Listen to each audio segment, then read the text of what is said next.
Boom. Oh man, this is gonna be a lot of fun. Okay, welcome to a brand new lesson. This is actually video 7 of 10 in the free building destruction class I just released. And I wanted to make this lesson public because I wanted to show you how much fun we're having inside the free course. If you haven't checked it out yet, make sure to use the link below this video to get all 10 private videos inside the class absolutely free. Oh, you also get the footage, the 3D scene files of all the buildings, professionally made, like I said, the footage with everything else to follow along in the lesson. I also supplied FBX and Alembic, so that way you can use this in other software packages if you prefer. Also, one thing I want to quickly mention too is I just did a VFX Artist React video with the Corridor crew. That was a lot of fun. I can't believe we hit 1 million views in less than 12 hours. So freaking cool. This was a chance for me to talk about some of the movies I've worked on, as well as share a lot of advice and thoughts from my experience working in Hollywood film. Now, on top of that, if you are in the free class that we're doing right now, you'll be able to access the farmhouse model as well, absolutely free. So you'll be able to get this full production model to work with as well. So click the link below this video to make sure you grab that. And we're actually going to get into a lot of really cool stuff in this video. So pay attention as we go through this class, because I discuss wood splintering dynamics, rope dynamics to create the epic wrecking ball simulation, and just so much other stuff. I'm really excited to get started. Finally, I'll just say that we've done a lot in the couple of days that we've been going through this free class together, and I always think how a lot of us overestimate what we can accomplish in such a small time going through all the training, but I also think how a lot of us underestimate what we can accomplish in an extended period like a year of focused training, goals, the right support and mindset to really make a transformation in what we're doing. So think about what you could accomplish staying focused, staying committed for an entire year, and what kind of transformation you could have in your career that would last a lifetime. Because I think a lot of us, we like to dabble, but to make that commitment to ourselves is where you're really going to get the most growth. I want you to go through this training focused on thinking about what your big questions are, but also what you really want to accomplish. What's the end game with learning this training? For a lot of us, is to work in Hollywood feature films, video games, and take all of the knowledge and apply it to create a successful career. So let this lesson and the lessons we do for the rest of this free class be the tipping point for that, to use to get the rest of your career to really take off. Okay, let's get started. Okay, so what we got is this cabin model, and it's broken up into a few different elements. Basically the roof, which is all planks, which is called roof plank. There you go. And then we have the frames, which is all the internal struts for the whole thing. And then we have the walls, which is kind of the front and the sides. So originally when this was modeled, there's like some random image I found off the internet, which was like a barn. I'm like, yeah, I want this. And yeah, I guess I wasn't thinking about the proportions. It's a freaking gigantic barnyard. So this is something I'd been sitting on for quite a while and decided, hey, would it be fun to destroy it just because the roof's made of all planks? It kind of could be fun to do.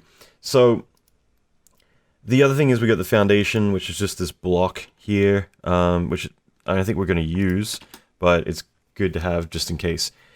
And then we have the ground, which is here. So I've already created a layer called effects. Let's just make that active, and that way anything I put in here is going to, or anything I create is going to land in there. So the first thing I want to do is just drop in TyFlow into the scene. TyFlow currently is completely free. So, obviously you can go to tyflow.com and download it, get it all set up. So now, I'm going to bring up my editor. I'm going to go through this pretty quickly. I'm assuming a lot of us are, going through the building destruction training that I've put out. So, at this point you should be pretty comfortable destroying stuff, but just in case you haven't gone through the training, definitely sign up, get access to the training, because we cover a lot of the fundamentals. So not only will it make more sense, but we get a lot more advanced with it. And then later lessons, we get ultra advanced, because I'm teaching how to do stuff for Hollywood film, not for just fun tutorials from people in their basement or whatever, but what we do in production. So I think it's really critical to do things the right way.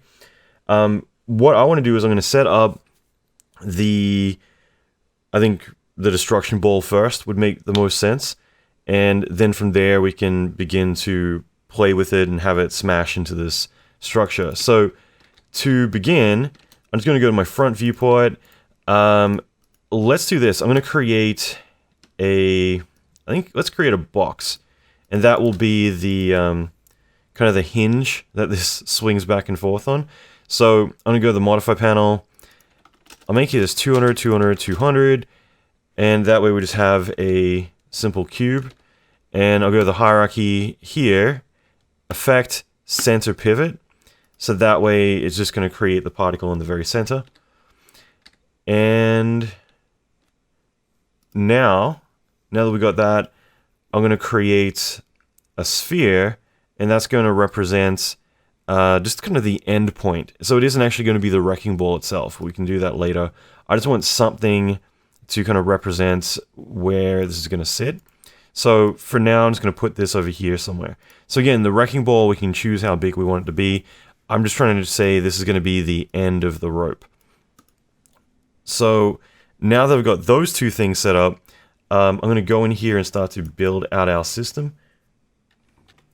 And the easiest way to do this, and there's so many ways to do it, but we'll just call this wrecking ball. And I'm going to add the cube and the sphere. And we'll just call this wrecking ball origin. And then ball pause, I guess, for ball position, something like that. So we've added both of these in. And the next thing I'd want to do is I just want to set a relationship between the two of these. So if I set a set target, what this will allow me to do is to specify where I want this to go. So target means it's going to seek another particle. And so we've got two particles in here currently. What I can do here is I can change it from value to, again, there's so many ways to do it. I'm just going to do random because it's 2 points. So like, what is it going to do? I'm going to say this event only. Again, right now it doesn't matter. It might matter later on. And yeah, we just want to target all. So I think at that point, it's kind of everything we need to do. So it should be able to randomly pick the only other option it has. But from here, I'm going to do a resample. So this is important because once we've defined what the target is, I can say, okay, let's create a lot of points in between A and B. All right. So just so we can see this, I'm going to create a new event here. And so the new particles can go in here. So this is actually going to be the rope. We're going to have the origin point and the wrecking ball position. And then let's generate all the rope in between. So we'll just call this, whoa, I didn't mean to do that. We'll just call this rope.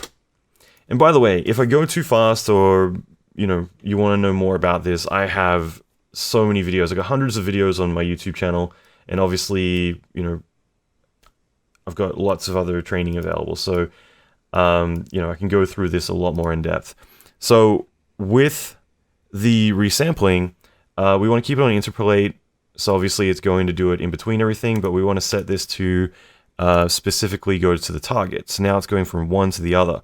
So this particle is saying, well, hey, I set my target to be this guy here, and let's just generate all of these points into this new event, which get put into here in between all of this. So we do have controls about how how fine we want this to be.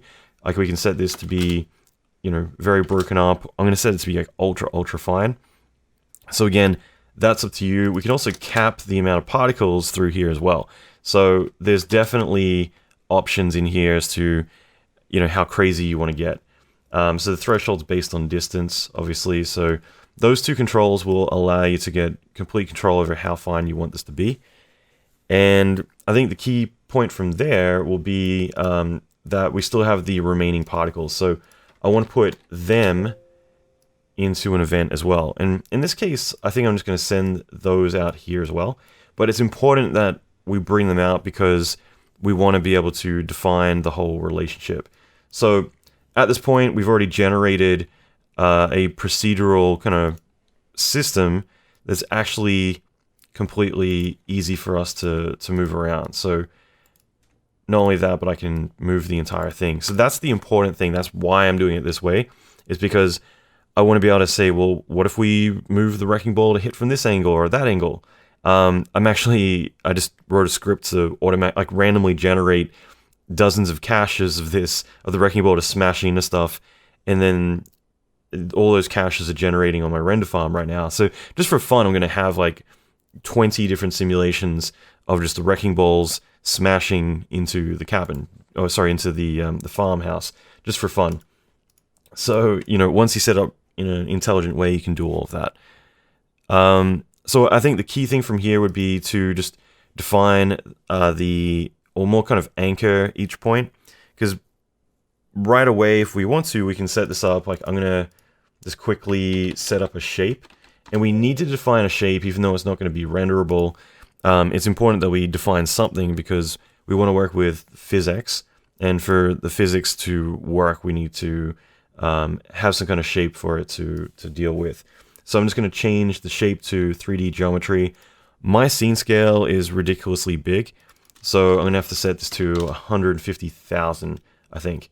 Let's change the display to geometry just so we can see this. Okay, so 150,000 is kind of nuts. Let's bring it down a bit. Maybe that. Either way, just something that we can work with. So perhaps I can make this a bit smaller. Let's try 5,000.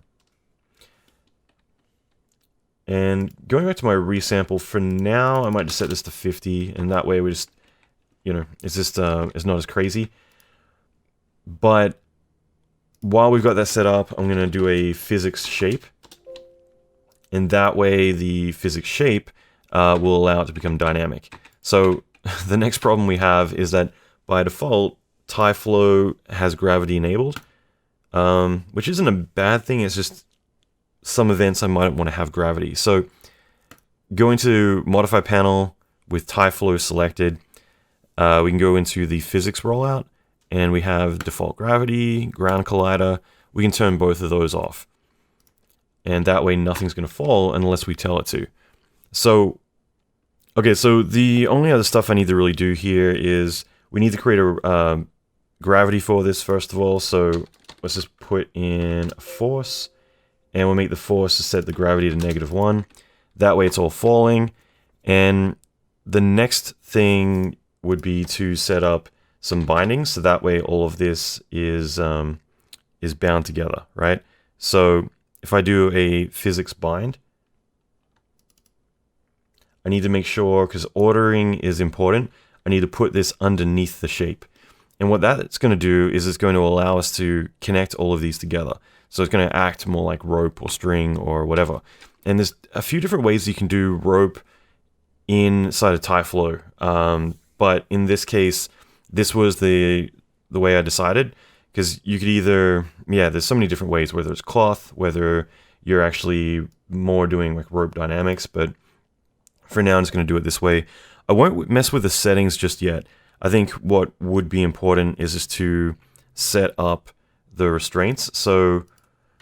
Constraints, I should say. So I'm just going to do a surface test. And again, there's a few more elegant ways to do this, but I'm just going to pick this wrecking ball origin. So key thing here is that we've made the cube smaller enough that it's just encapsulating this one particle. So now if we go into surface test, we can change this to volume inside, which means it's encapsulating just this one particle inside the cube. So we can see that that tests true. So now that that's working, right now everything is still falling. It's not working at all. But the main thing is this one particle is locked. We've bound it to this, to this object. So if only these two systems could talk to each other, these two events. If we go back to physics glue, we scroll all the way down to family. So we just expand the family bind, and we say mostly just bind to siblings, but I'm turning on both anyway. What that's going to do is it means that when this particle goes into the new event, there's still a relationship between the two. So right now, we can see that there actually is this relationship where that particle is bound. It's still, you know, being bound up here, but all the other particles are connected to it. And, you know, we can play more with that in a moment, but key thing now is that once we've got that set up, we can look at creating the big wrecking ball as well. So again, down here we have this one particle. We just want to encapsulate that one. It's exactly like before. I'm just going to copy, paste this and remove it, add the other one. And that way we have the wrecking ball and we have the origin. So I'm just going to say, I'm going to rename this to wrecking ball and origin.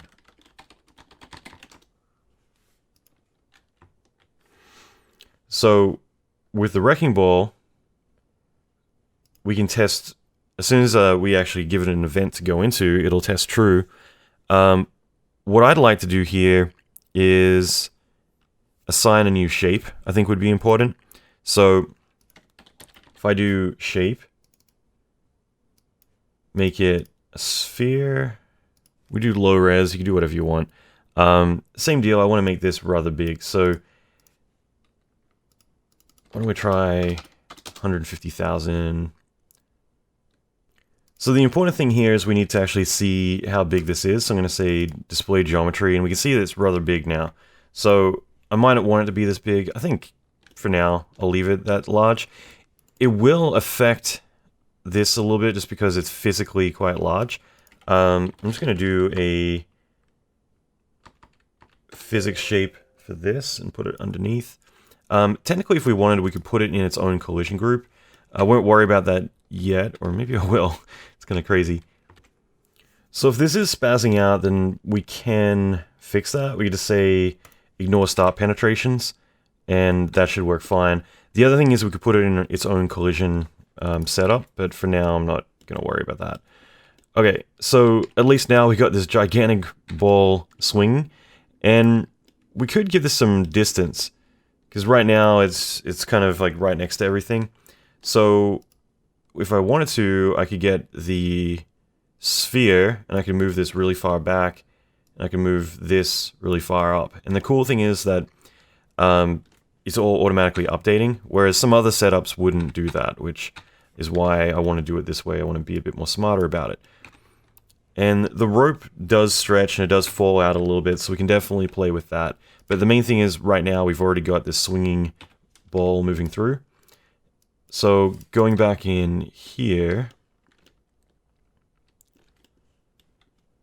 we can go into Object Bind. Actually, instead of Object Bind, what we could do is just copy our physics shape here, and we'll paste it in here.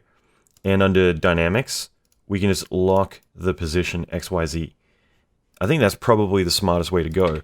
And that way, it's just going to stay where it is, and it's going to swing down and do its thing. So, cool thing, again, I can just move this wherever I want, and let it swing through, and we can get the kind of trajectory we want. And in real time, I can even move this up a little bit.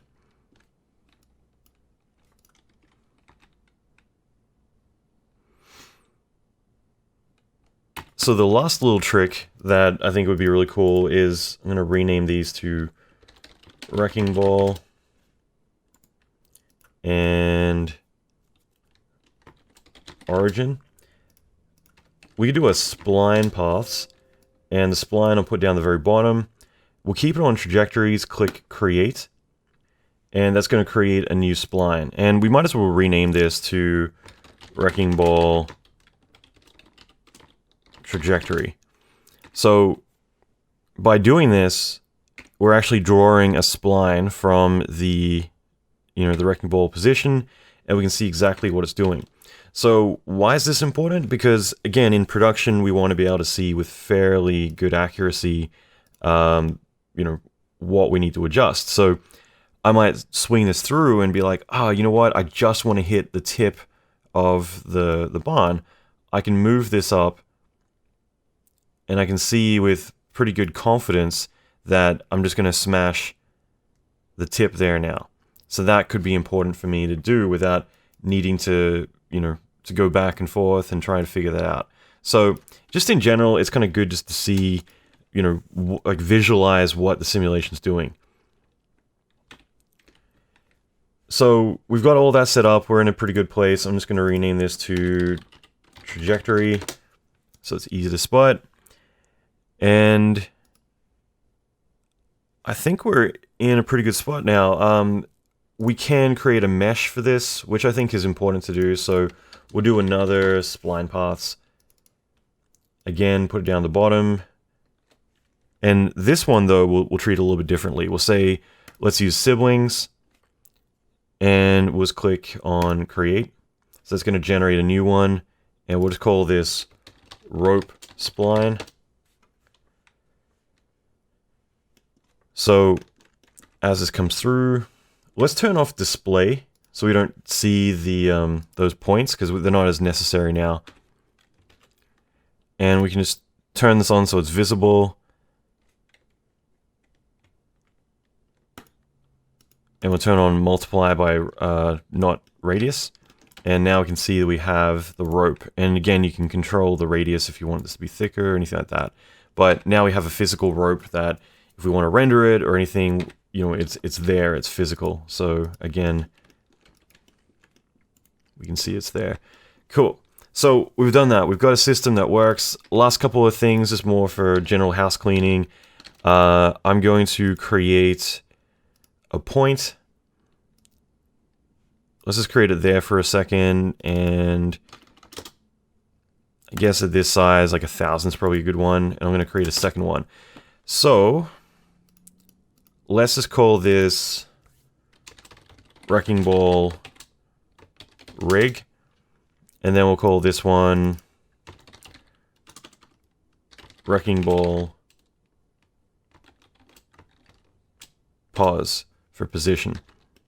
So I'm going to move, in fact, I'm just going to use align right there. I'm going to align it to that sphere.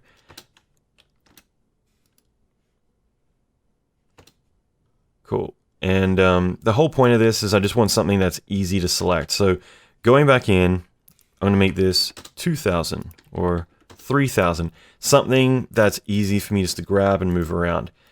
Same thing with this guy. This is the general rig that I want to use. So I might just put this up here, I guess. But I'm going to make this 5,000 just so it's really obvious. It's kind of a little too obvious. So at least now it's just easy for me to be able to see where these are. So I'm just going to get this box. I'm going to hit link or parent and just connect it there. And then this little sphere, I'm going to do the same thing to that. So I guess the final thing that I will do is I'm going to add in a speed. And speed, I'm going to change this to icon. Oops, sorry, icon. And this way we can give it like an initial thrust, like some initial velocity. Rather than letting it gently fall down, we can throw it where we want. So I'm going to click create new, and then I'm going to call this wrecking ball speed. And I still have that selected, so I'm going to hit the align, wherever it is here. I have hotkeys for everything, so I set these hotkeys up like 20 years ago, and I always got to think like, where is it in the interface? So I'm just going to move the speed to the center of that. And okay, that thing is freaking tiny as well. So let's give this 1,000, at least something to start with. I'm going to rotate this. And then, yeah, let's go for like 5,000. Let's get rid of the logo. We'll keep the icon. But the whole idea is that this would allow me... I'm going to make it a little bit tinier. But it's going to allow me to easily be able to see where, what direction I want to throw this. So I might aim this a little bit more down. And again, I'm just going to hit parent and parent it to this. So now I have this set up where I can change the direction it's going to get thrown and everything that I want to do with it. And I guess the icing on the cake with that would be to give it some trajectory. So I'm going to move this in here. I should actually put this here. I'm going to put it below all that so it establishes the physics shape and everything else. Then we assign the velocity, but it would make more sense for it to come in here. I'll just give it like a velocity of 250, something like that. And the whole point is that now we can, in fact, maybe I will put it up the top. The whole point is that now we can fire this out and let it move in the direction we want. And it's just definitely going to help us get some initial velocity to what we're doing. And we could go crazy as well. You know, you can make it 1,000, you can do whatever you want. You can kind of see that it's kind of fighting itself by doing that. But, you know, this is just going to give it a bit of an initial push. So if it's just hanging here, we can kind of throw it in the direction we want. There is a few more things we need to do, but I'd rather get into the dynamics and then we can deal with that. So this is, at this point, our setup. We've got the whole wrecking ball system working. It's all named. Now let's start working on doing all of this stuff. So I'm going to hide the planks. I'm going to hide the walls. Let's just deal with the frames for now and get that all working. So I'm just going to...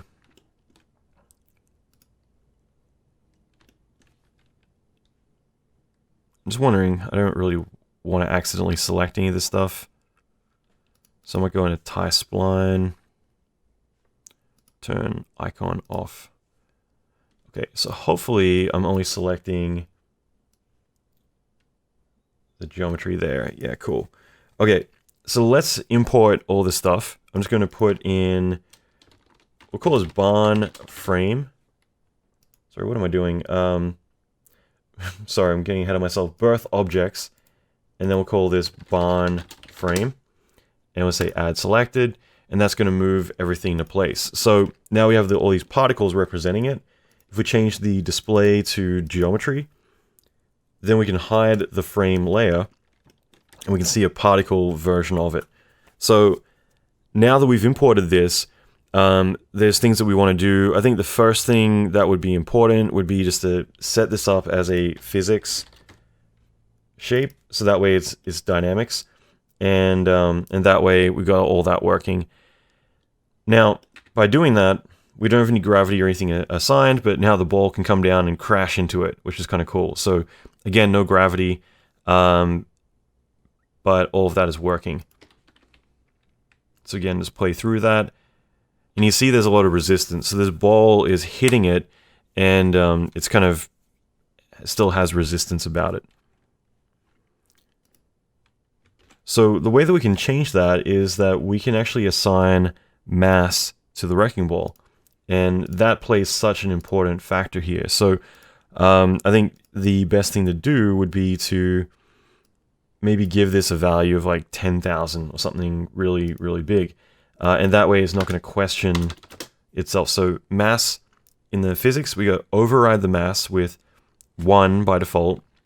We're saying this is going to be 10,000 times heavier or stronger or more forceful than this is.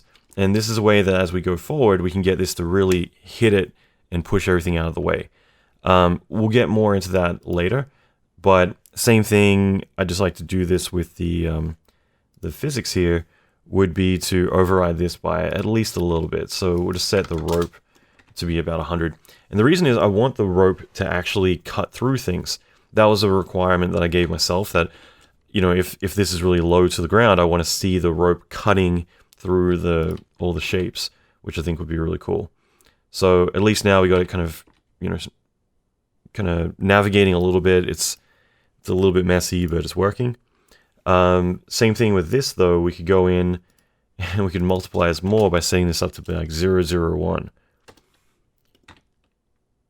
And now there's such a difference in mass. So as we get into it further, this will play a big factor. So the key thing here, though, is that right now it's not very destructible. It kind of hits and it's doing its thing, but all of this needs to break.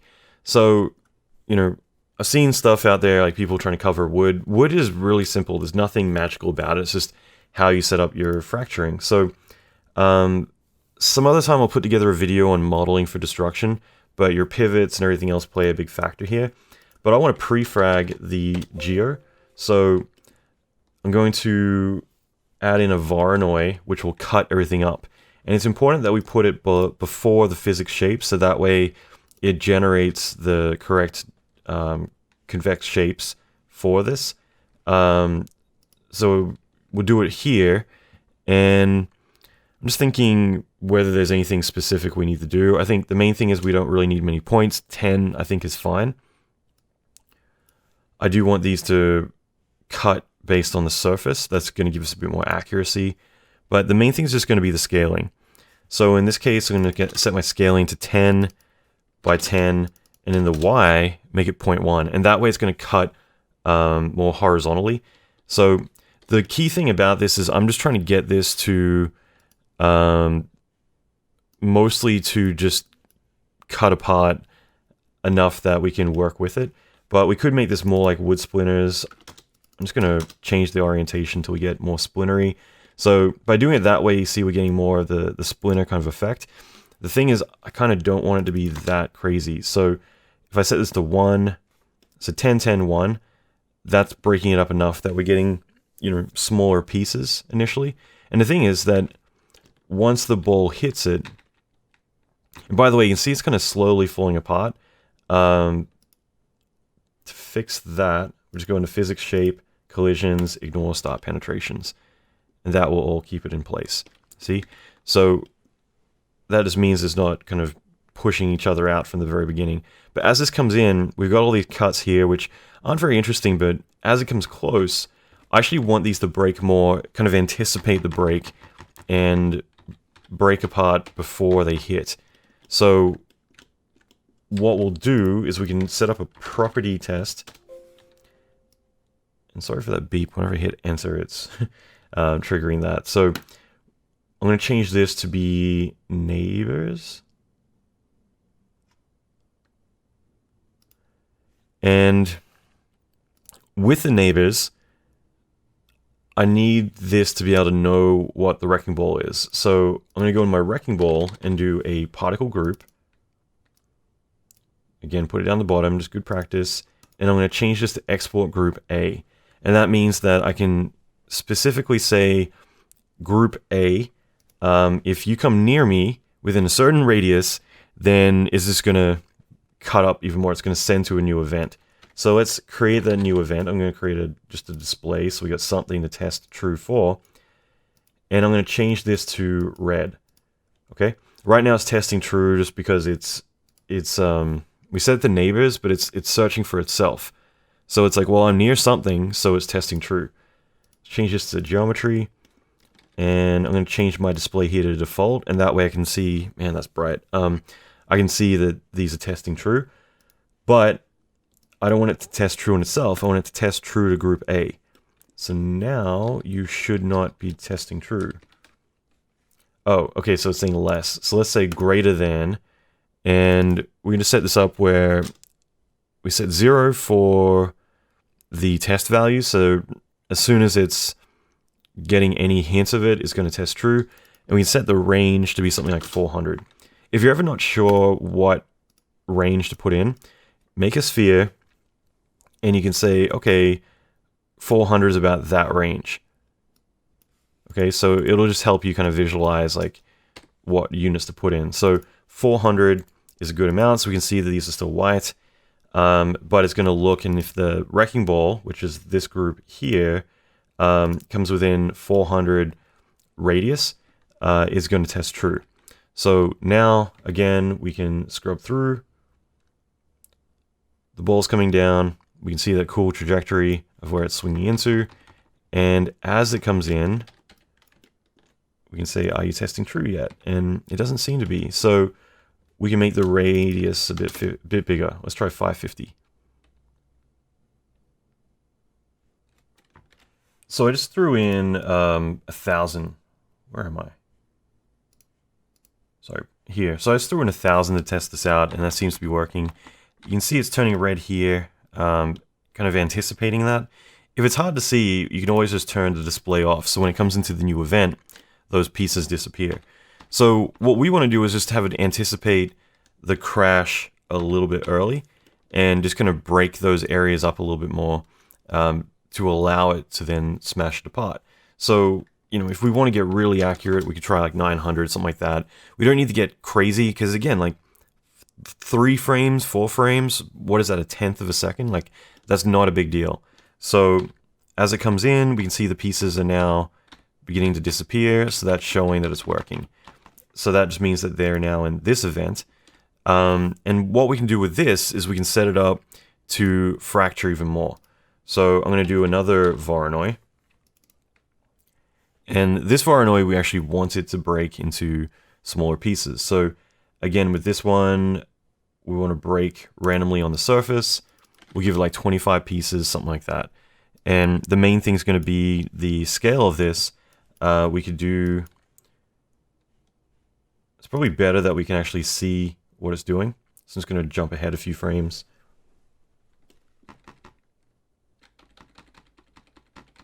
So right now, they're just breaking into small chunks, which is really ugly. All we would want to do here is say like 0.1, and then I'm going to say like 10. I kind of know the values to put in, so I'm kind of cheating a little bit here. But the main thing is that before it's just cutting it uniformly, whereas by doing it this way, we're cutting it more elongated, so it's still cutting into splinters. I don't want to have like really long, stupid splinters, but we're getting those more wood-like cuts going through it. So that's a bit more interesting. Now we're getting something really cool. The thing is, half of this stuff, if I look here, not all of it being moved is red, and that means that it's because all of this is physical, right? So the other stuff isn't testing true because it didn't go near the sphere, but it is being knocked around. So some of this stuff ends up being airborne. If I turn display off, we can see that at least this piece here, for instance, is still in this event. It didn't get affected by the sphere, but it is moving. So we can set up another one. I'm just going to call this ball proximity, and then let's copy, paste, rename vel threshold, if I can spell.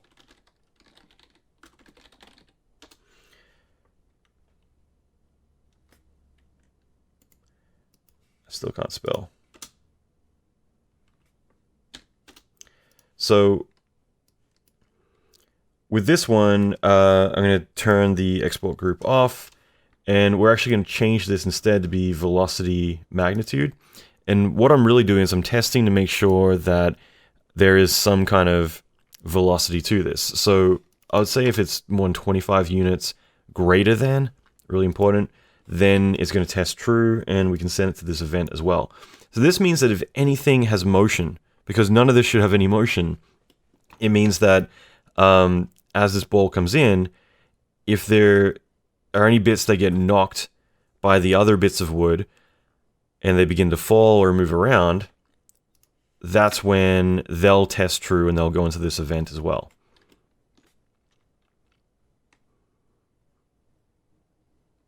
So now we're talking. Now we're getting some cool results. We already set up gravity up here. I'm just going to steal this guy, right-click, copy, paste, and that way we've got gravity on our pieces. And with this, we can make it a bit more interesting. I'm just going to throw some values in. It isn't like I thought about this, but I'm just going to throw in... Actually, I'll make that smaller and I'll make that bigger. I'm just throwing in some values, okay? Like, it's not like I've really thought about this or thought, these are the magic settings. So don't worry so much about it. It's just more, I'm saying the weaker one is the wider one, the bigger one, and the stronger one is the smaller one. And that means it's just going to help kind of break this up and make it a bit more chaotic. Again, I've got videos on my YouTube that cover a lot of turbulence, and in my courses we go through really breaking down the science of how to get like really realistic effects with this stuff. This lesson I'm more focused on just trying to set up like wood splinters and do all that. So this is looking cool. Problem is it's not colliding with the floor. So that's the next thing we want to do, is set up a physics collision. Not the modify. So I got a cup of coffee right in front of me, which is kind of hindering me getting to my keyboard properly. All right, so I'm going to add the floor in here. And that way it's a collision object. And that's another thing too, is I have seen some people kind of like touch on doing wrecking balls and stuff, and they've done it in like a really, I don't know, like, how do I say this nicely? Like, basically just making a stick and making a sphere and running it through. And the whole thing is that, of course, it doesn't have any rope dynamics, but on top of that, it's not reacting to it. Like, this whole thing is one system. So when this hits, it's actually responding to it. It's getting some resistance as it pushes through. If we played with the masses, this could come in and hit it, and this could keep still, and the ball would have to roll over it and wouldn't affect it. Like, we can completely set things up where it's all dynamic. There's a two-way conversation between the ball and the dynamics of the wood, rather than it being just this, pendulum swinging back and forth on a stick. We're doing something a bit more interesting with it. So this is cool and everything, but I want to go further. I want to make this a bit more interesting, especially when we get to the wood. Okay, so by the way, that there, I think we got to lower that magnitude down a little bit more, say 10. But beyond that, let's actually set up the glue. Like, you can either use, sorry, I'm doing two things at once. You can either use clusters, or you can use the binding here, but I like binding whether it's joints or glue. In this case, we'll just use glue. Just because it creates like a nicer kind of relationship. But for more, I'm trying to think of the right term here, for more rigid stuff, I guess, like concrete, stuff like that, clusters can come in handy. It just really depends on what you're going for. So I'm going to put this above the tests, and I think the main thing with this would be just to set a big enough range, because we're basically saying if anything within, let's say, 100 range, we can have 4 bindings. If there's anything near it, they're all going to have a bit of a relationship. And I think that's important to set up. And typically I'm going to put these on just so that way if they move to a different event, which we could very well start setting up conditions for everything, so bigger pieces get broken more, or whatever we want to do, everything has that relationship. And I think we can probably do the exact same thing. In fact, I think I'm just going to copy this in here, and that way all that's set up. So one thing worth quickly mentioning is we also want the binds to be breakable. Really important. So we're just going to turn on torque and force for these. So that way when they hit, it can break that relationship. And same thing for these ones as well. So where are we at? Breakable. Okay. I don't think there's too much more I want to do with this. I think the one thing I will do is I might set this to stop. And that's just basically saying not to move. So that way, like, the pieces that get knocked around, if they get hit hard enough, they'll have a velocity for that one sample, and they'll test true and go in this event. But otherwise, I don't want the rest of the cabin to respond. I don't want to hit the cabin and like, the force of it causes the whole thing to collapse. I actually want this to stay standing still, and we just rip through it. I think it'd be way funner. So stop, we need to change this to continuous, and that way it's saying always keep still unless you're being hit really hard. Now, right now, if I were to fast forward a little bit, we've got a system that's working already. Like, there's not really much more we want to do with it, but I think the main thing from here might be to just set up the other parts of the structure. So I just jumped ahead a few frames and I had to wait for it to calculate. So that's why it skipped, was just because I jumped up here and it was still having to pre-roll the whole effect.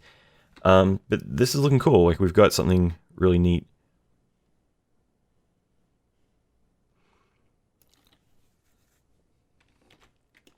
And the thing is too, that we can go back to our wrecking ball and we can set this up where the friction is a lot higher, and that's going to cause more pieces to kind of get caught on it, which would be kind of cool. Same thing with the collision ground here. Because this is wood, I think setting the friction fairly high, giving it a bit of bounce with the restitution, both come into play. So I think that's important too. From here though, I'm just going to copy and paste our setup. And let's just disable this while we do it. I'm going to go through this pretty quick. We're going to call this barn roof. And then barn walls. And I think the easiest thing to do would just be to do a birth objects, drag it onto each of these. And going into the walls, we'll just say add selected. And then going into the roof, we'll say add selected. And finally, we can link all these up. Right click and choose enable.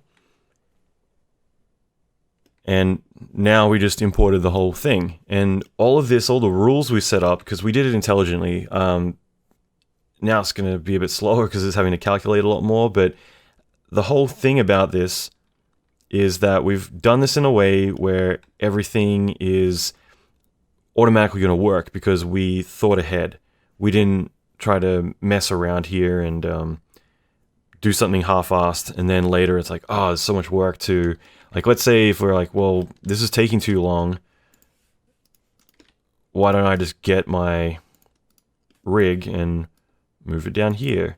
Oh, sorry, one last thing. Let's get our pause and move it to the rig, because this rig is meant to be moving everything, whereas if I wanted to move the origin itself, I can still move that around. So, you know, in this case, I'm going to move this down. I'm going to move this across. I'm going to change the orientation a little bit. And then we can enable this. And everything updates. Same thing that if we wanted to swap this out and put in a building, you know, we can do that too.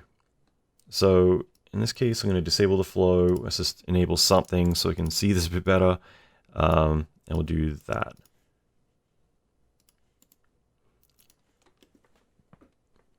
But we're being smart about all of this, so that way, you know, I just changed so much. I threw this building together, I just moved this entire system, and everything automatically updates. And that's the smart way to do stuff, and that's what we do in production.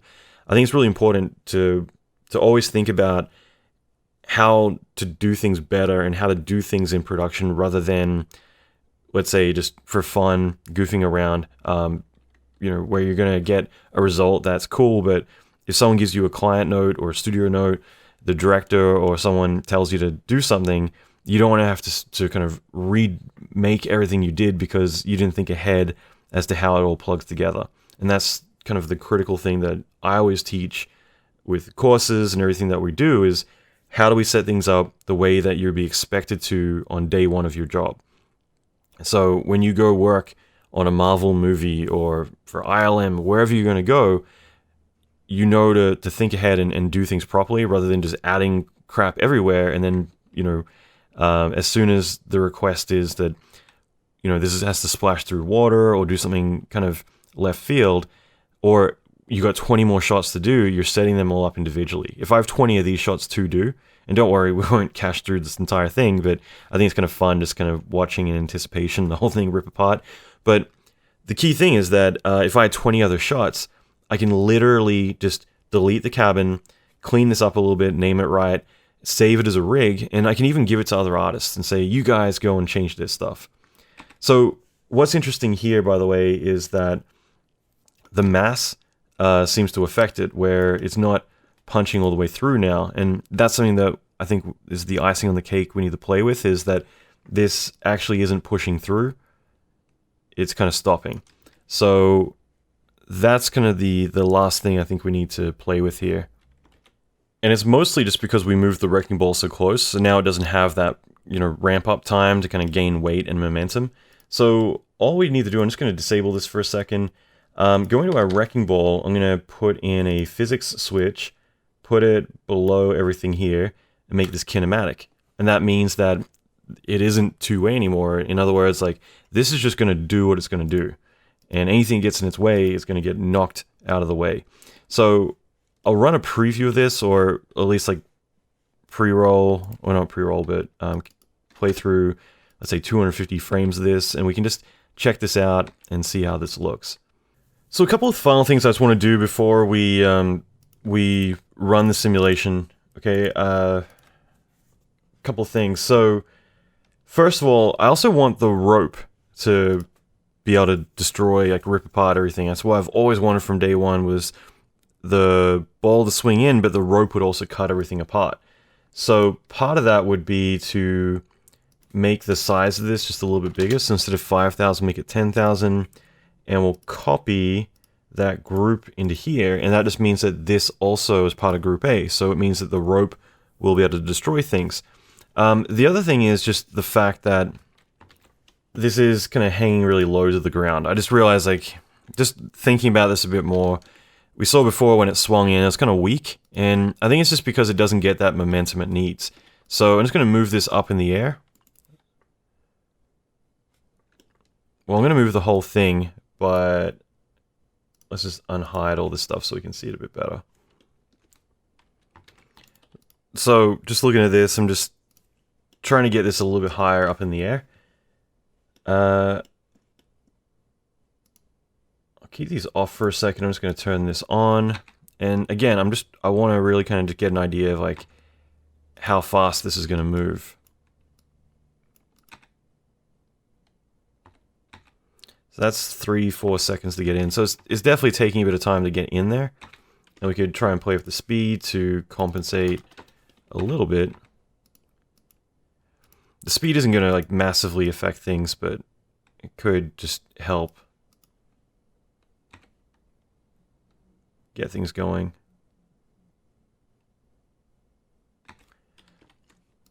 I'm just trying to turn the speed off. It's about the same. I'll keep speed off for now.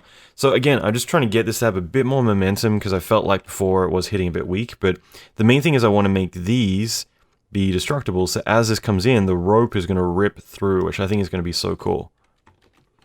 And the other thing, let's just increase the gravity on everything a little bit more. So I'm going to set it to 3. And here as well. So it's just going to have a bit more pull overall. Yeah, and that's going to make it fall quicker, so that way it's, 3 seconds before it hits. So I think that's going to help a lot too, just kind of get that momentum it needs. It's already looking a lot better.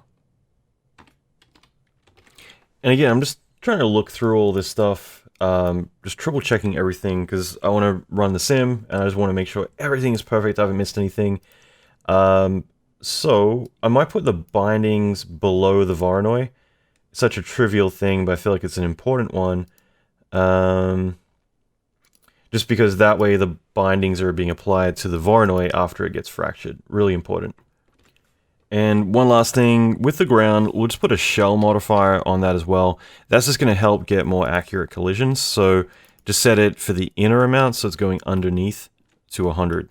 Again, these are just precautionary things that I'm doing as part of the final cleanup. I just want to get all of this in place, so having that as a thick base, I think, is important. Finally, just to mention this, if we ever wanted to make these more susceptible to breaking, easiest thing to do would be to lower the binds to 3. I just want to throw that out there more just so that way you're aware that those would be things you can do, so that way they've got less stability, they've got less things to grab onto for friction. But I think we're good. There's not really much else I can think of. I'm disabling speed for now, I think, just so that way it's more natural how it comes down. It's just, we're going to let gravity do its thing.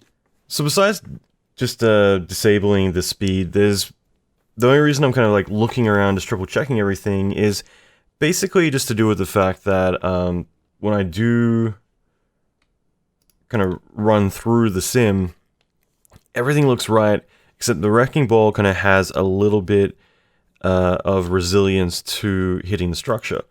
And I'd rather it kind of cut through it like butter. So I'm just trying to think of what possibly could be the issues. And I'm just going to show the preview really quick so this makes sense. Okay, so the good thing is we can see our spline. And so because of that, we can actually see the trajectory here. It swings down and then it starts to arc up, meaning that it's starting to kind of resist the structure cutting through. And if it's already doing that here, then with all of it on, it's definitely not going to cut all the way through. So what I'm thinking is a couple of things here. One thing I might consider is actually turning off the physics shape. So by turning off the physics shape, it means that there's nothing physically holding it there, so it does drop a little bit, which is fine. If anything, I kind of feel like having that drop actually works in our favor. Sorry, I accidentally turned these off because I had them selected when I turned that. So all I'm doing here is I'm just raising it up in the air a little bit to compensate for that drop. And it's mainly I'm just trying to get that swing. It's not going to really make a difference. The one thing that I think could make a bit of a difference is the physics shape here. We cranked the friction up, which I think is kind of cool because it will catch a lot of stuff. But I think we could probably bring this back down and just kind of keep it at the default setting.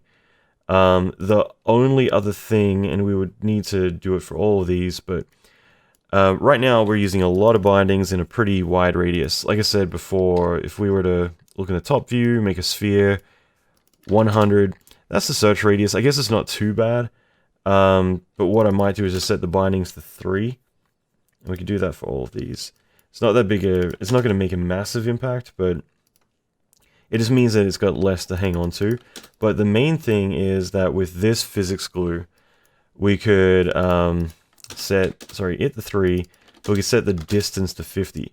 And that means it still will try to grab things, but it's not going to hold on to like a lot of stuff to really kind of concrete itself down. The other thing is the breakable. I'm going to delete a 0 from each of these. So we got 10,000 for the for how easy it's going to break the connection. Those are pretty much it. So just looking at this now, I just ran a preview. I think it's working out pretty well.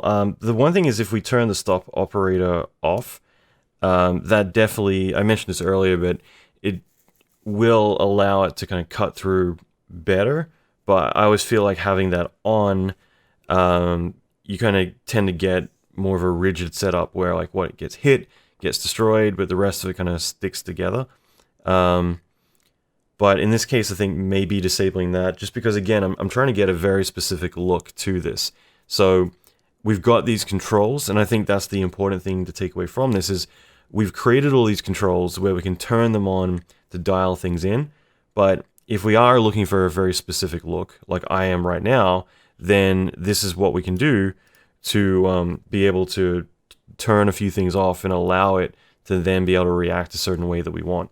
So the fact that I want this to be a little less resilient, if we look in 3, 2, 1, there we go, you can see it cuts right through. So you see the trajectory, it's almost pushing all the way entirely through, and this is definitely the hardest thing for it to push through on. So as it swings through now, you can see it's definitely doing a much better job. So I think at this point, I'm going to just keep these two things off.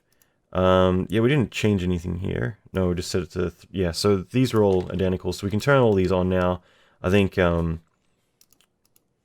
at a good point where all of this should be fine. So, I mean, the only thing we changed is we turned that speed operator off, and then we just changed the bind distance down to 50, the max to 3, and then we did that for these guys, it's 3, 3, 3. We turned stop off, and we disabled this. And also one last thing, here we just turned the friction down. So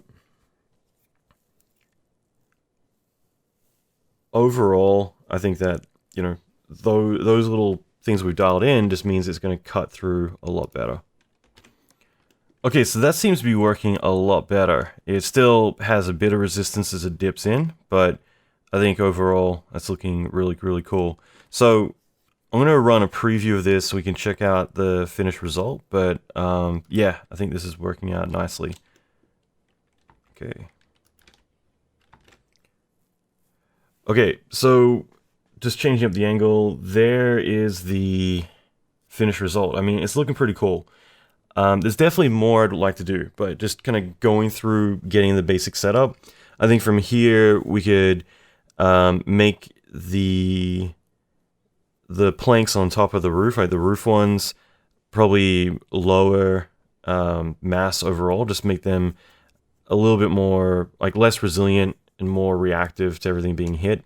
So there's things we can definitely play with, but overall, I think this has turned out pretty cool. Like, we've got something that smashes through, it's completely dynamic, we have the rope dynamics going on, everything tends to work pretty well. So I'm kind of curious, I think from this point you could definitely do a lot of playing around, move this lower in, you could maybe have it come in from an angle and smash through horizontally, or whatever you want it to do.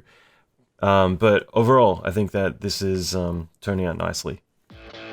Okay, so what do you think? We covered a lot in this lesson, and it's just so fun to do something like this with the wood splintering, the wood fracturing, but also to simulate the rope and the wrecking ball itself, and create a relationship with everything else in between. Now, I just want to get off topic for a second and just say that we're going through crazy times right now. And I hope everyone's staying safe, as well as staying isolated from everything going on. And I do think as much as this is all temporary, it's still important to lay low. And looking at the stats, for instance, on Steam last night, there's 20 million active users playing video games right now, and Netflix is even more. So I think it's really great to have those distractions to kind of keep our mind off of everything, as well as keep ourselves indoors. But I also think it's a chance for us to use this time that we're potentially at home to learn new skills. So I think that's a chance to do something that will pay ourselves back for the rest of our lives by investing back in ourselves. So you all know me, and I love to be entertained, but I also look at the finite time that I have and where I choose that time to go. So you know me, I always focus on growth, and I always think that this is a chance to distract yourself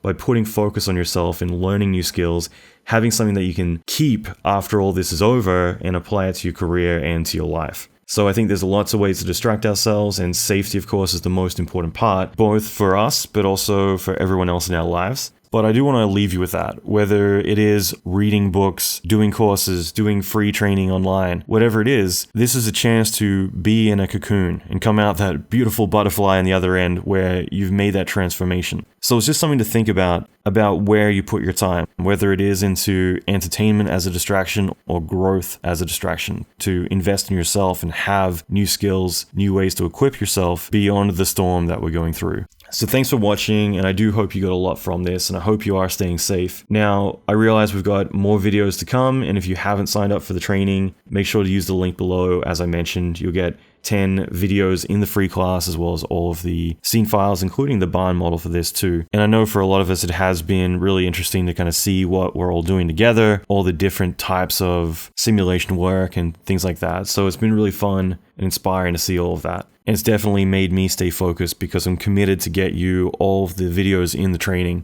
Now, I will plug myself for a second, just because I hope that this video is one that serves you well, and if you do want to get access to all the other ones or get notified of future videos, down the bottom right of this video, there's that big red subscribe button. So feel free to click it if you want to get notified of future videos I'm going to be putting out. I try to put out at least 2 to 3 videos per week, and that's something I'm committed to, especially over the coming weeks. So for everyone going through this free class, keep an eye out on your inbox tomorrow. I'm going to be sending you another private video in the training, as we've got lots to cover, and I'm really excited to dial things up in the next video. So stay safe, and I'll talk to you in the next video.